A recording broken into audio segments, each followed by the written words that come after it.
Olá, pessoal, tudo bem? Bem-vindo a mais uma aula. Hoje vamos dar início à segunda unidade. Vamos estar falando sobre reprodução sexuada e assexuada em animais.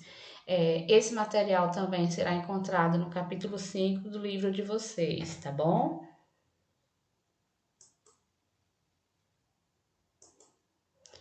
Bom, reprodução sexuada e assexuada em animais. O que é reprodução? Reprodução são as características de todos, uma característica de todos os seres vivos, né? Todos eles nascem, crescem, se reproduzem e morrem. Então a reprodução faz parte dessa característica do ser vivo, tá? E é fundamental aí para a manutenção da espécie. Enquanto eles estiverem aí se reproduzindo, a espécie vai continuar.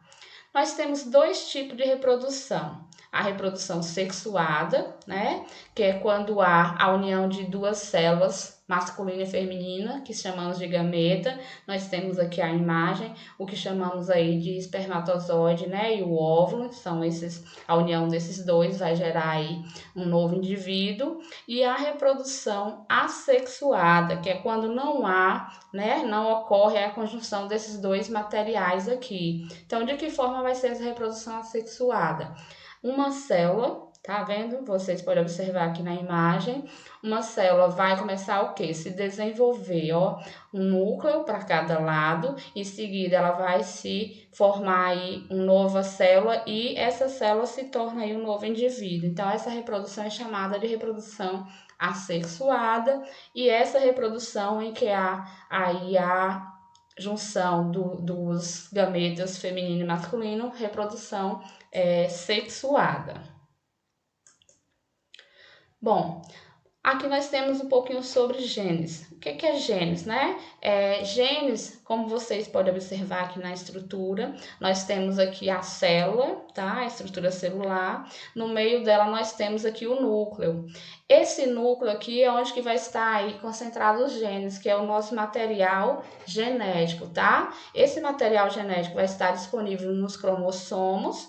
Aqui nós temos a fita dos cromossomos e o gene vai estar disponível nessa estrutura aí dos cromossomos que está localizado aqui no núcleo celular de cada indivíduo, de cada ser vivo. Bom, aqui eu tenho uma imagem mais colorida para vocês dar uma observada. Essa aqui é a estrutura da célula, tá? Essa parte central aqui é o que chamamos de núcleo e esse azul aqui é o cromossomo, como ele está aqui disponibilizado em tamanho maior para vocês observar. Esses cromossomos vai estar disponível como se fosse uma fita, ó, para estar disponível todos os cromossomos. São 23 pares de cromossomos, tá? Ele vai estar disponível dessa forma e aqui vai estar concentrado aí o nosso genes, né? As nossas características. Bom, o que é herdado pelos descendentes são genes? Vamos ver. Então, o que é herdado dos nossos descendentes, ou seja, dos nossos pais, dos nossos avós, são os genes, né? São a genética de cada um indivíduo. Por exemplo, vamos dizer assim, que os cabelos, né? A cor dos cabelos ou dos olhos, na maioria das vezes são herdados aí dos nossos antepassados, dos nossos pais, dos nossos avós, tá bom? Então, esses genes são unidades muito pequenas que são transferidas de pais para filhos, tá? Então, a genética do seu pai vai ser a mesma genética sua. Em alguns casos, nós temos aí uma genética que até algumas doenças que são geneticamente o pai tem, vai estar transferindo aí para os seus filhos, tá certo? Bom, aqui nós temos a estrutura do material genético, tá? Que são os nossos genes, né? Nós temos aqui os cromossomos, como eu disse, são 23 pares de cromossomos, sendo 22 não sexuais e um par sexuais, tá? Nós temos aqui, como vocês observam, são 23 pares. Isso aqui é a fita do cromossomo, que chamamos de fita ou de dupla hélice.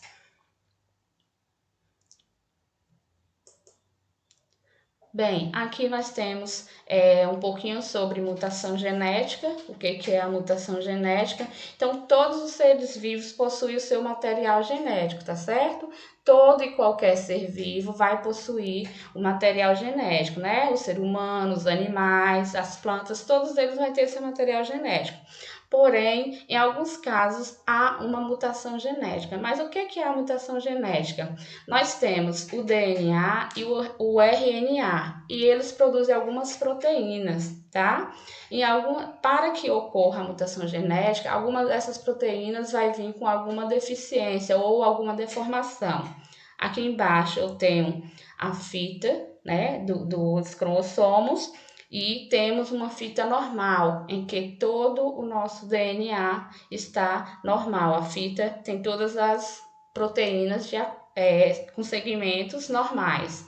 E aqui do lado nós temos uma fita onde que mostra esse segmento modificado, como vocês podem observar aqui, né? Essa proteína aqui, a vermelhinha, ela tem uma modificação. Então, quando isso ocorre, é que vai ocorrer aí a mutação genética, tá? Em alguns casos, as pessoas nascem com alguma deficiência, né? Então, a mutação genética vai ocorrer dessa forma. A falta de proteína ou a proteína não vai vir no seu formato adequado, certo?